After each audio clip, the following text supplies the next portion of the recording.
अगर ये आपका स्ट्रगल टाइम चल रहा है, अगर ये आपका ट्राइंग टाइम चल रहा है, अगर ये आपका ऐसा टाइम चल रहा है जिसमें आप बहुत मेहनत कर रहे हैं एक सक्सेसफुल आउटकम पाने के लिए, तो आई एम श्योर कि ऐसी काफ़ी सारी मिस्टेक्स होंगी जो आप डेफिनेटली कर रहे होंगे, जो मैंने करी थी और जो काफ़ी ज़्यादा लोग करते हैं। तो इस वीडियो को विदाउट स्किप करें, ज़रूर पूरा एंड तक देखना, ताकि ये सारी जो मिस्टेक्स हैं जो मोस्ट ऑफ द पीपल करते हैं, ये सारी मिस्टेक आप ना कर पाएँ और ये सारी मिस्टेक को कम करके, इन सारी मिस्टेक से ओवरकम होके आप अपना स्ट्रगल टाइम को काफ़ी हद तक कम कर सकते हैं। फर्स्ट पॉइंट, सबसे पहला पॉइंट है जल्दबाजी करना। इस एज में आके ना हम सभी बहुत ज़्यादा जल्दबाजी करते हैं कि हमको जल्द से जल्द ये लेवल हासिल करना है, हमको जल्द से जल्द इतना तो हमारे पास आ ही जाना चाहिए। तो ये जो जल्दबाजी वाली ये जो हम जो प्रोग्रेस करते हैं, ये जो जल्दबाजी हम करते हैं, ये हमारे लिए सबसे ज़्यादा वर्स्ट होता है, क्योंकि इस जल्दबाजी के चक्कर में हम काफ़ी ज़्यादा गलतियां कर बैठते हैं, हम कुछ शॉर्टकट्स ले बैठते हैं जो हमारे लिए बिल्कुल भी ठीक नहीं होते, और जो बेसिकली हमारे लिए शॉर्टकट तो नहीं पर एक लॉन्ग टर्म कट ज़रूर बन जाते हैं। सो इसमें एक चीज़ ये समझने वाली है कि हमें जल्दबाजी नहीं करनी है। अब हम जल्दबाजी काफ़ी सारी चीज़ों को देख के हम आज की जनरेशन जल्दबाजी कर रही है। सबसे पहली चीज़ है सोशल मीडिया। सोशल मीडिया पे लोग ऐसी ऐसी चीज़ें देखते हैं जो कि काफ़ी ज़्यादा अनरियलिस्टिक होती है। आई नो काफ़ी सारे लोग हैं जो इसको कर रहे होते हैं। सोशल मीडिया पे गाइस आपको एक चीज़ समझनी पड़ेगी, जो भी आप चीज़ एक पर्दे के पीछे देखते हैं, ज़रूरी नहीं है कि वो चीज़ असली हो, और अगर वो चीज़ असली है भी तब भी इट्स डेफिनेटली ओके, क्योंकि जो सामने वाले का जो एनवायरनमेंट है, उसका जो फैमिली बैकग्राउंड है, उसका जो कल्चर है, उसका जो फाइनेंशियल कंडीशन है, हो सकता है वो टोटली डिफरेंट हो आपके फैमिली बैकग्राउंड से, आपके फाइनेंशियल कंडीशन से, राइट। तो you can not compare to people on two different opposite sides.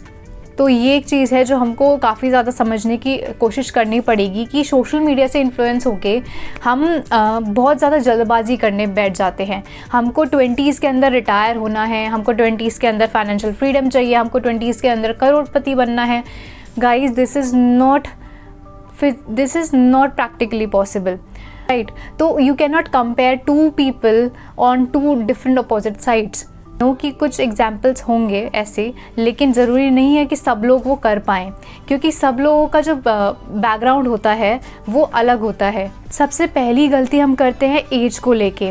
आजकल आपको काफ़ी ज़्यादा वीडियोस मिल जाएंगी सोशल मीडिया पे, यूट्यूब प्लेटफॉर्म पे, इंस्टाग्राम पे, फेसबुक पे, जहाँ पे लिखा होगा कि लाइक 20s तक आपको ये सब हासिल करना है, उसके लिए ये करो। 30s तक आपको ये हासिल करना है, उसके लिए ये करो। 40s तक आपको ये हासिल करना है, उसके लिए ये करो। और कैसे आप 25 में बिलियनर बन जाओ, कैसे आप एट द एज ऑफ 20 आप मिलियनर बन जाओ। सो ऐसी आपको काफ़ी ज़्यादा वीडियोस देखने को मिलेंगी, but I would really request you कि do not fall for this type of videos. Although ये वीडियो से आप कुछ इंपॉर्टेंट नॉलेज लेने के लिए आप देख सकते हो, लेकिन इन वीडियो से इन्फ्लुएंस होके आप कुछ गलत रास्ते पे मत जाओ, या फिर आप कुछ शॉर्टकट्स मत अपनाओ जो आपके लिए ना लॉन्ग रन अच्छे ना हों। And guys, you know what, आपसे किसी ने नहीं कहा होगा कि आपको 25 की उम्र तक एक घर लेना है, आपको 25 की उम्र तक एक मिलियनर बन जाना है, आपको 25 की उम्र तक एक गाड़ी होनी चाहिए, एक बंगला होना चाहिए, आपकी 25 की उम्र तक आपके पास वो सब होना चाहिए जो एक 50 की उम्र में एक नॉर्मल इंसान के पास आज होता है। आपसे ये किसी ने नहीं कहा होगा, आपके पेरेंट्स ने भी आपसे नहीं कहा होगा, बट ये जो अनरियलिस्टिक सी एक्सपेक्टेशन है ये हम खुद से ही लगा बैठे हैं because of the social media platforms, because of this unrealistic videos that we are seeing on the social media platform। इसे बात करते हैं कुछ टाइम पहले की, in the 2000s ज़्यादा दूर नहीं जा रही, 90s में नहीं जा रही, बट अर्ली 2000s की बात करते हैं। फॉर एग्जाम्पल, अगर कोई एक पर्सन था, ठीक है, और वो छोटी सी उम्र में ही बहुत ज़्यादा पैसे कमा रहा था, तो आपको पता है कि उस टाइम पे क्या मेंटालिटी होती थी? उस टाइम पे ये मेंटालिटी होती थी कि ये कोई ना कोई गलत काम कर रहा होगा तभी इसके पास इतने पैसे आ रहे हैं, क्योंकि उस टाइम पे लोग इतना सोच ही नहीं पाते थे। लेकिन आज अगर कोई ज़्यादा कमा रहा है तो आज लोग ये सोचते हैं कि यार ये ऐसा क्या कर रहा है, हमको भी ऐसा करना है। ये सोच अच्छी है, लेकिन इसके पीछे भागना, अंधों की तरह भागना, एंड यू नॉट सीइंग कि आप क्या कर रहे हो, आप सही रास्ते पे जा रहे हो या नहीं जा रहे हो, वो चीज़ ठीक नहीं है। एंड यहाँ पे मैं एक और चीज़ पॉइंट करना चाहूँगी, दैट इज़ जो आजकल MLM चल गए हैं, नेटवर्क मार्केटिंग चल गया है, एफिलिएट मार्केटिंग के नाम पे जो नेटवर्क मार्केटिंग होती है उसको मैं पिन पॉइंट करना चाहूँगी। तो गाइज़, इस चीज़ से आप जितना मर्जी हो सको उतना दूर रहो, क्योंकि ये चीज़ इन अ लॉन्ग रन अच्छी नहीं है। ओके, तो बाकी तो आप खुद ही समझदार हैं, तो इस पे मैं ज़्यादा नहीं बोलना चाहूँगी, बट इट्स एन एडवाइस कि आप इन सब चीज़ों से दूर रहो। Okay, now moving on to the second point कि पहले के टाइम पे ना इतनी ज़्यादा तेज़ी से इंफॉर्मेशन नहीं फैलती थी, क्योंकि पहले के टाइम पे इतनी ज़्यादा अवेयरनेस भी नहीं होती थी because of the social media platforms, because of fast going internet pace. Although ये अच्छी चीज़ है, लेकिन इससे क्या हो रहा है कि मान के चलो कि पहले के टाइम पे ना 2 गली छोड़ के एक इंसान है जो आप ही का एज का है और आपसे 10 गुना ज़्यादा कमा रहा है। आज आपको ये सारी इन्फॉर्मेशन पता होगी कि कौन कितना कहाँ कैसे कमा रहा है, लेकिन पहले के टाइम पे हमें नहीं पता होता था कि हमसे 2 गली छोड़ के कौन क्या इंसान है और वो कितना कमा रहा है। तो हम पहले ना इतना ज़्यादा कंपैरिजन नहीं करते थे, क्योंकि पहले के टाइम पे आपको नहीं पता होता था कि जस्ट 2 गली छोड़ के आपके जितना ही आपके एज का इंसान है जो आपसे 10 गुना ज़्यादा कमा रहा है। पहले के टाइम पे इतनी ज़्यादा कंपैरिजन नहीं होता था, क्योंकि पहले के टाइम पे इतनी ज़्यादा फास्ट पेस से अवेयरनेस नहीं फैलती थी, इन्फॉर्मेशन नहीं फैलती थी, राइट। तो इस वजह से कंपैरिजन भी इतना ज़्यादा नहीं होता था। लेकिन आज हमको पता है कि पर्दे के पीछे इतने सारे लोग हैं जो कि हमारे एज के और वो हमसे 10 गुना ज़्यादा कमा रहे हैं। तो हमारे अंदर भी कंपैरिजन्स आ जाता है, और ये कंपैरिजन कोई और नहीं करता, हमारे पेरेंट्स नहीं करते, हमारी फैमिली नहीं करती, हमारे फ्रेंड्स नहीं करते, ये कंपैरिजन हम खुद करते हैं। अपने लिए इतना अनरियलिस्टिक, इतना अनप्रैक्टिकल सा एक गोल सेट कर लेते हैं और वो हम खुद करते हैं। तो ये जो हमारी गलती है, ये हमारी खुद की गलती है। ये किसी सोसाइटी की गलती नहीं है, किसी सोसाइटल प्रेशर की गलती नहीं है, ये किसी पीयर प्रेशर की गलती नहीं है, ये हमारे पेरेंट्स की गलती नहीं है, ये हमारी खुद की गलती होती है कि हम खुद के लिए इतनी अनरियलिस्टिक सी एक्सपेक्टेशन सेट करके बैठे हुए हैं। तो गाइस, सबसे पहली और सबसे इम्पॉर्टेंट बात यही है कि सबसे पहला अपने आप को लोगों से कंपेयर करना बंद करो, क्योंकि आपको नहीं पता है कि सामने वाला बेशक आपकी ही एज का है, हो सकता है वो सेम करियर में है, बट यू डोंट नो कि उसका बैकग्राउंड क्या था, उसकी लाइफ में क्या चल रहा था एंड आपकी लाइफ में क्या चल रहा है। So never compare to people when you don't know like what is the actual backgrounds of both the same, right. दूसरी चीज़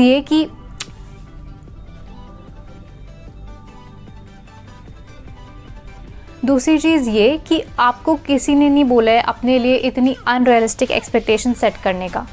मैं ये नहीं बोल रही हूँ कि आप बहुत ज़्यादा स्लो ग्रोथ लो, या फिर ऐसा जो टिपिकल होता है कि 25 तक थोड़ा सा एक सेटल जॉब ले ली, 30 तक ये जो टिपिकल जो हमारी जो लाइफ चलती है कि आपने एक जॉब करा आपने रिटायरमेंट तक, उसके बाद रिटायरमेंट में आपने अपनी रिटायरमेंट लाइफ एंजॉय करी। मैं आपको नहीं बोल रही हूँ कि आप ऐसे ही लाइफ जियो, लेकिन मैं आपको बस ये बोल रही हूँ कि आपको अपने आप को दूसरों से कंपेयर करना बंद करना होगा।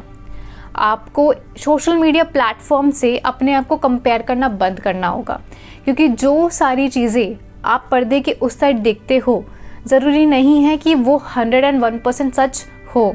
And this is the fact guys, and you need to understand this. For example एक चीज़ देखते हैं, अभी यहाँ पे मेरा बैकग्राउंड आपको बहुत ज़्यादा साफ़ सुथरा और अच्छा सा लग रहा होगा, बट अगर मैं आपको कैमरा के उस साइड का दिखाऊं तो अभी मेरा बेड बहुत ज़्यादा फैला हुआ है। ऑब्वियसली क्योंकि अभी मैं ऑफिस से आई हूँ, सारी चीज़ें ऐसी फैली सी हुई है, और अभी मैं संभालूंगी, रात को सब कुछ साफ़ करूँगी। बट दिस इज़ एक एग्जाम्पल लिया है मैंने एक छोटा सा, कि आपको पर्दे के आगे चीज़ें सब कुछ अच्छी दिखती हैं, पर ज़रूरी नहीं है कि पर्दे के पीछे भी सेम वैसी चीज़ हो। अब बात करते हैं सेकंड पॉइंट की, और सेकंड पॉइंट है ईगो। हमारा ईगो इतना बड़ा होता है कि हमारे ईगो के चलते ही हमें अपनी लाइफ में ही प्रॉब्लम्स होने लग जाती हैं। अब मैं किस तरह की और कैसी ईगो की बात कर रही हूँ। अब एक एग्जांपल लेके चलते हैं कि सपोज़ मैंने एक गोल सेट करा है, राइट, कि मुझे इतने टाइम तक फॉर एग्जांपल ड्यूरेशन है मेरी 1 साल, और 1 साल तक मुझे ये XYZ जो एक चीज़ है वो मुझे ये गोल मुझे कंप्लीट करना है। I want to accomplish this XYZ goal. अब मान लो कुछ ना कुछ हुआ, मैंने मेहनत भी करी, but due to some of the reasons वो जो गोल था वो मैं हासिल नहीं कर पाई। तो मेरा ईगो इतना बड़ा है कि मैं अपने आप से ये बोलूँगी कि मेरा प्लान फेल कैसे हो सकता है। ये तो मेरा प्लान था, मैंने सब कुछ अच्छे से प्लान करके डिसाइड करके सब कुछ अच्छे से किया था, तो मेरा प्लान मेरा प्लान फेल कैसे हो गया। तो ये ईगो है। ईगो सिर्फ वो नहीं होता कि किसी ने हमसे बदतमीज़ी से बात कर दी और इसने मुझसे ऐसे बदतमीज़ी से बात कैसे करी, या फिर मैं किसी से नहीं बोलूँगी, मेरे अंदर बहुत ईगो है। ईगो सिर्फ ये नहीं होता। अगर मैं ये बोल रही हूँ कि यार ये मैंने डिसाइड करा था, ये मेरा प्लान था, ये तो फुलफ़िल होना ही है, और अगर वो गलती से फुलफ़िल नहीं हुआ तो तब मेरा ऐसा बोलना कि ये फुलफ़िल कैसे नहीं हुआ, ये तो मेरा प्लान था, इसको तो फुलफ़िल होना ही था, तो वो भी ईगो ही है। और आपके ईगो के चलते आप अपने करियर, अपने रिलेशनशिप्स, अपने अपने फैमिलीज़, अपनी सारी चीज़ों को आप बहुत ज़्यादा वर्सन कंडीशन में कर दोगे। गाइस, इसलिए बोला जाता है कि हमको ग्राउंड टू अर्थ रहना चाहिए। इसलिए आपने ये चीज़ भी नोटिस करी होगी कि जो इंसान एकदम से कामयाबी हासिल कर लेते हैं ना, उनके अंदर बहुत ज़्यादा ईगो आ जाता है, क्योंकि उनके अंदर बहुत ज़्यादा घमंड आ जाता है कि देखो हमने इतने से टाइम में इतना सब कुछ कर लिया। और जिस इंसान का स्ट्रगल टाइम बहुत ज़्यादा लंबा होता है ना, वो एकदम ग्राउंड टू अर्थ होता है। वो बेशक सक्सेसफुल इंसान बन गया हो, लेकिन उसके अंदर वो ईगो नहीं आता जो एक ऐसे इंसान के अंदर आता है जो एक शॉर्ट स्पैन के टाइम में, कम स्ट्रगल टाइम के साथ सक्सेसफुल हो जाता है। इससे मेरा मतलब ये बिल्कुल भी नहीं है कि आपका स्ट्रगल टाइम बहुत ज़्यादा बढ़ जाए। इससे मेरा मतलब सिर्फ इतना है कि मैं आपको बस ये अवेयर कराना चाहती हूँ कि कुछ भी हो जाए, आपको अपने अंदर ईगो नहीं लानी है। और उसके लिए सबसे ज़्यादा बेस्ट है to be on a spiritual side. उसके लिए सबसे ज़्यादा बेस्ट है कि आप हमेशा you are always thankful to the universe. आपके साथ जो कुछ भी होता है उसके लिए आप हमेशा यूनिवर्स को थैंक यू बोलो।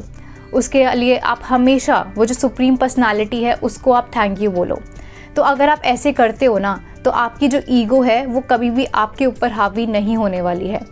And this is the tried and tested thing जो मैं आपको बता रही हूँ, क्योंकि अगर आप ऐसे करोगे तो कभी भी, आप कितने भी सक्सेसफुल क्यों ना हो जाए आपकी लाइफ में, आपके अंदर ईगो कभी भी आपके ऊपर हावी नहीं होने वाला है। अब बात करते हैं थर्ड पॉइंट की, विच इज़ बीइंग इम्पेशेंट। और आई डोंट थिंक सो कि मुझे इस चीज़ पे कुछ बोलने की ज़रूरत है। ये पॉइंट काफ़ी हद तक मेल खाता है to the first point, but that was more on the social media side, that was more on the comparison side जो हम करते हैं। लेकिन बीइंग इम्पेशेंट, आई थिंक ये सिर्फ अब की बात नहीं है, ये बहुत पहले से चलता आ रहा है। ये ह्यूमन बिहेवियर है और ये होगा भी। हम बिल्कुल भी पेशेंट नहीं हैं। अगर हमने आज कुछ करा है तो उसका रिज़ल्ट हमको कल चाहिए, और उसका रिज़ल्ट हमको कल बहुत अच्छा चाहिए। हमने आज कुछ करा है तो उसका फल हमको कल चाहिए, वो भी 100 गुना ज़्यादा। हमने बेशक 10% मेहनत करी हो, पर हमको उसका रिज़ल्ट 100% चाहिए होता है। अगर आप कुछ काम करते हो तो उसका रिज़ल्ट आपको धीरे धीरे धीरे धीरे मिलता है। अगर हम YouTube की बात लें, मैंने एक वीडियो डाली, ज़रूरी नहीं है कि उस एक ही वीडियो से मैं बहुत ज़्यादा वायरल हो जाऊँगी। ज़रूरी नहीं है कि उस एक ही वीडियो से मेरे पास बहुत सारे व्यूज़, बहुत सारे लाइक, बहुत सारे शेयर, बहुत सारे कमेंट आ जाएंगे। मैंने धीरे धीरे करके एक वीडियो डाली, दूसरी वीडियो डाली, टाइम के साथ साथ मैं कंसिस्टेंटली पोस्ट करती गई। 1 महीना हो गया, 2 महीना हो गया, 3 महीने हो गए, 4 महीने हो गए, 1 साल हो गए, एंड धीरे धीरे करके मुझे रिज़ल्ट दिखने लग गए। मेरे जो व्यूज़ हैं वो बहुत ज़्यादा आने लग गए, 50 के क्रॉस, 1 के cross, like 1 lakh cross, 2 lakh cross, 10 lakh cross, ऐसे धीरे धीरे करके मेरे जो व्यूज़ हैं वो जाने लग गए। So this is an organic growth. और आजकल लोग इतने ज़्यादा इम्पेशेंट हो गए हैं कि वो इस ग्रोथ को भी ख़रीदने लग गए हैं। और इसमें जो गलती है ना, वो कहीं ना कहीं, मतलब मैं टेक्नोलॉजी की गलती तो नहीं बोलूँगी, लेकिन हाँ, कहीं ना कहीं टेक्नोलॉजी की वजह से ये चीज़ हमारे अंदर आ गई है। क्योंकि पहले के टाइम पे क्या होता था, अगर हमें किसी से बात करनी होती थी तो हम उसको खत भेजते थे। खत भेजने में टाइम लगता था, हम उसको बैठ के आराम से पहले लिखते थे, फिर उसको डाकिया के थ्रू भेजते थे, और फिर वो कम से कम 1 हफ़्ता लेता था जाने में, और फिर उसके पास वो खत जाता था। फिर कम से कम 1 हफ़्ता और लगता था वो खत उसको भेजने में। 1 महीने के बाद समझ लो हमारे पास उसका रिस्पॉन्स आता था। तो पहले के लोगों में जो उनका पेशेंस टाइम था वो काफ़ी ज़्यादा था, और अब के टाइम में वो बिल्कुल भी नहीं रह गया है। अब अगर मुझे किसी से कुछ बात करनी है तो मैंने अपना फ़ोन उठाया, नंबर डायल किया, फ़ोन करा और बोल दिया। मुझे लिखने की भी ज़रूरत नहीं पड़ी। आज के टाइम पे पेशेंस नाम की कोई चीज़ नहीं रह गई है। आई नो ये कहीं ना कहीं टेक्नोलॉजीज़ की वजह से भी है, बट कहीं ना कहीं तो हमको पेशेंस रहना पड़ेगा। अब इसके सल्यूशंस क्या हो सकते हैं? तो सबसे पहली चीज़ तो मैं आपको ये बोलूँगी कि आपको लिमिट करना पड़ेगा आप जो देख रहे हो उसको। मैं ये नहीं बोल रही कि आप बिल्कुल देखना बंद कर दो, क्योंकि वो तो प्रैक्टिकली पॉसिबल ही नहीं है और वो मैं खुद भी नहीं कर सकती। लेकिन सिर्फ एक चीज़ आपको बोलूँगी कि आप बस उतना ही देखो जो आपके लिए इम्पॉर्टेंट है। जो चीज़ आपके लिए अननेसेसरी है, इम्पॉर्टेंट नहीं है, वो चीज़ आप अवॉइड करो देखना। क्योंकि आपके ब्रेन को तो लगता है कि आप नॉलेज ले रहे हो, बट एट द एंड आप नॉलेज नहीं ले रहे होते। आप फिर अपने आप को उस सामने वाले इंसान से कंपेयर करना शुरू कर देते हो। तो अगर आपको कोई चीज़ देखनी है तो आप बस उतनी देखो जितनी आपको ज़रूरत है, क्योंकि ज़रूरत से ज़्यादा हर चीज़ एक्सेस में हानिकारक होती है। और मैंने आपसे ये बोला था कि ईगो को अपने ऊपर हावी ना होने देने के लिए आपको ग्रैटिट्यूड शो करना पड़ेगा। You need to show gratitude to the universe, to the supreme personality. तो उसके लिए हर एक चीज़ के लिए आपको गॉड को थैंक यू बोलना है। सपोज़ आप सुबह उठे हो तो सुबह उठने के बाद आपको भगवान जी को थैंक यू बोलना है फॉर ऑल द थिंग्स जो उन्होंने आपको दिया है।